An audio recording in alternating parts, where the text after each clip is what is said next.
जो दम भरते हैं कि वो सुथरी और साफ सरकार चलाते हैं, वो चुप्पी साध कर क्यों बैठे हैं? आज देश की जनता ये पूछ रही है कि प्रधानमंत्री ने देश की संसद में आश्वासन दिया था कि 100 दिन में महंगाई को कम करेंगे। फिर बार बार करीबन 17 से 18 बार प्रधानमंत्री के कार्यालय ने और कांग्रेस की सरकार ने पेट्रोल और डीजल के दाम क्यों बढ़ाए हैं?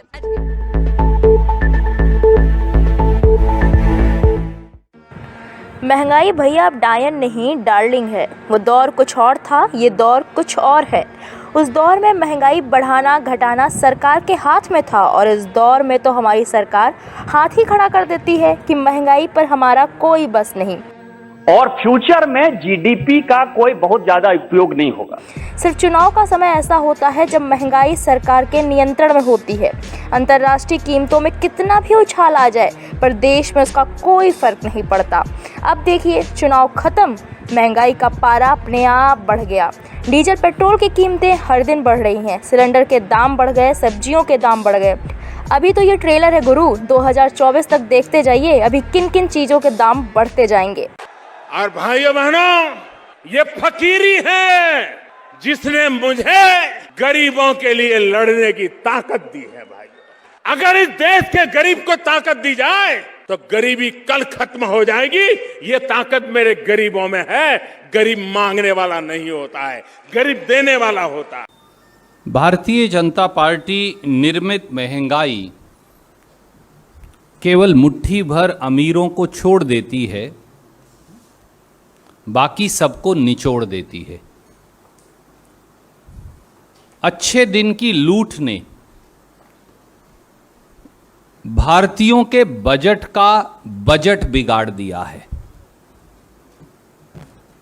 एक तरफ देश के लोगों की आमदनी कर दी कम और दूसरी तरफ बेतहाशा महंगाई का दे दिया गम।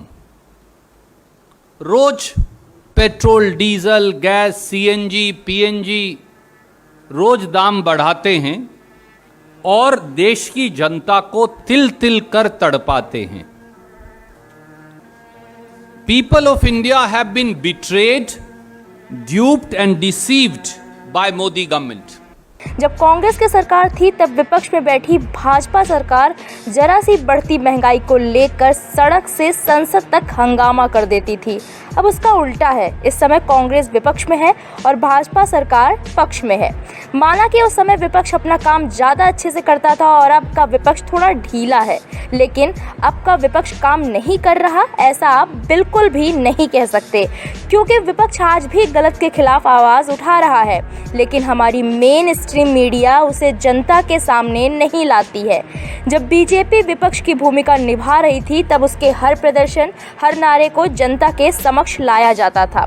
उस समय भी यही मीडिया थी, पर उस समय की मीडिया सच दिखाने पर विश्वास करती थी और आज की मीडिया सिर्फ और सिर्फ टीआरपी के लिए काम करती है, भले ही उसके लिए उसको सच का गला घोटना पड़े। जो टीवी चैनल्स के न्यूज़ रूम्स हैं, उन न्यूज़ रूम्स में जो कंटेंट सारा प्लान हो रहा है वो रेटिंग्स के आधार पर प्लान। अभी हाल ही में यूथ कांग्रेस ने महंगाई को लेकर जमकर सड़कों पर प्रदर्शन किया, नारेबाजी की, पर आपको शायद इस बात की खबर भी नहीं होगी। आप इस वीडियो में देख रहे होंगे कि कितनी बेदर्दी से पुलिस यूथ कांग्रेस के प्रवक्ता भूदेव शर्मा को उठाकर प्रदर्शन से हटा रही है, पर भूदेव शर्मा ने हार नहीं मानी, वो लगे रहे। आपको बता दें कि यूथ कांग्रेस की जो टीम है वो बहुत ही सक्रिय रहती है, सरकार के हर गलत फैसले पर जनता के लिए आवाज़ उठाती है, पर अफसोस टीआरपी के चक्कर में ये सच आप तक नहीं पहुंच पाता है। हमने ठाना है, सच आप तक पहुंचाना है। सरकार गलत कर रही है या सही, ये आपको बताना है। सरकार किसी की भी हो, एम न्यूज़ का काम आपको आपका हक दिलाना है। If you like this video, hit the like button and press the bell icon to never miss an update from M News.